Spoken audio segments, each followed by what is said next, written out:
In a village nestled between rolling green hills, there lived a baker named Amir. His hands, dusted with flour, weren't just skilled at making the most delicious bread. They were always ready to help anyone in need. Amir was the heart of the village, his kindness as warm and comforting as the loaves he pulled from his oven each morning.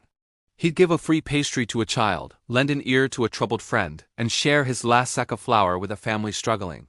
For Amir, community wasn't just a word. It was the lifeblood of their small world. One sunny afternoon, a traveler passing through made a careless remark. He was impatient, unfamiliar with Amir's way of giving extra to those who had less. He muttered something about being shortchanged, a single, thoughtless comment that drifted into the air like a rogue ember. He left the village soon after, completely unaware of the fire he had started.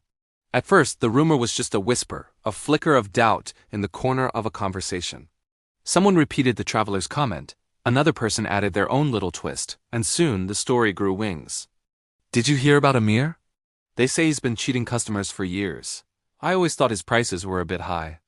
The ember had caught, and the dry tinder of gossip was fueling a blaze. Amir, ever the optimist, initially brushed it off. He knew his heart, he knew his actions. He believed that truth, like the sun, would eventually burn through any morning fog. But the fog of this rumor was thick and suffocating. Slowly, the familiar morning rush at his bakery dwindled. The cheerful greetings from villagers were replaced with averted eyes and hurried steps. The laughter that used to fill his shop was gone, replaced by an unsettling silence. The change was gradual, but painful. People he'd known his entire life, people whose weddings and birthdays he had catered, now crossed the street to avoid him. His closest friends, the ones he shared secrets and dreams with, suddenly became too busy to talk. He saw them gathered in the market square, their voices dropping to a hush as he walked by. The isolation was a physical ache, a coldness that seeped into his bones, far colder than any winter morning. His confusion turned to hurt, and his hurt curdled into a quiet, simmering anger. How could they believe this? After all these years, after everything he had done, was his character so fragile that a single unfounded comment could shatter it? He looked at his hands, the same hands that had kneaded dough for their daily bread, the same hands that had offered help without question. Now they felt useless, tainted by a lie he couldn't even fight. One evening, as Amir sat alone in his empty bakery, the scent of unsold bread heavy in the air, the door creaked open. An old wise man, known for his gentle wisdom and quiet observations, stepped inside. He didn't say anything at first, simply looked at Amir with kind, understanding eyes. Finally, he spoke, his voice calm and steady. "Amir," he said, "you look like a man carrying the weight of 1,000 stones." Amir's composure broke. "They think I'm a cheat," he choked out, the words tasting like ash. "They believe a stranger's lie over a lifetime of friendship. Why are they so quick to judge, so eager to believe the worst?" The old man nodded slowly. "Because, my friend, that is the nature of gossip. It spreads faster than truth, and it requires no proof. People are drawn to stories, especially scandalous ones. Fear, curiosity, and sometimes even a little bit of envy are often much stronger motivators than simple, quiet facts.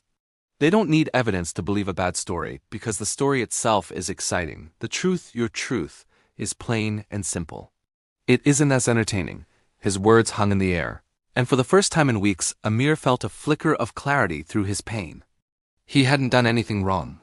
He was a victim not of a single person's malice, but of a flaw in human nature, the tendency to be captivated by the dramatic and to neglect the mundane reality of goodness. The wise man continued, "You cannot control the wind, Amir, but you can adjust your sails. You cannot stop the tongues from wagging, but you can choose not to let their words sink your ship. Your character is not defined by their whispers, but by your actions." From that day forward, something shifted within Amir. He let go of the anger and the need for everyone to believe him. He focused on what he could control, his work, his integrity, and his own peace of mind. He continued to bake the best bread he could. He remained honest, patient, and kind. He didn't try to confront the rumors or plead his case in the court of public opinion. He simply lived his truth. But he also learned a valuable lesson.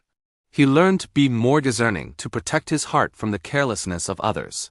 He understood that while his kindness was a strength, it didn't mean he had to be vulnerable to every passing storm. He started to build a quiet fortress around his spirit, one made of self-worth and resilience. Slowly, almost imperceptibly at first, things began to change. A few villagers, the ones who had always been more thoughtful, started to question the rumor. They saw Amir, still working, still kind, his character unwavering despite the village's cold shoulder. They saw the lack of any real evidence. The rumor, once a roaring fire, began to die down without any new fuel to sustain it. One by one, they started coming back. An old woman came for a loaf of bread, her eyes filled with a quiet apology. A former friend stopped by, not to talk about the rumor, but just to ask how he was doing. The healing was slow, much slower than the injury had been, but it was real. Amir's bakery never became the bustling hub it once was. Some people never came back, their minds forever colored by the rumor. But Amir realized that was okay. The people who mattered, the ones who valued truth and loyalty over sensationalism, they were the ones who returned. His circle became smaller, but it was stronger and more genuine than ever before.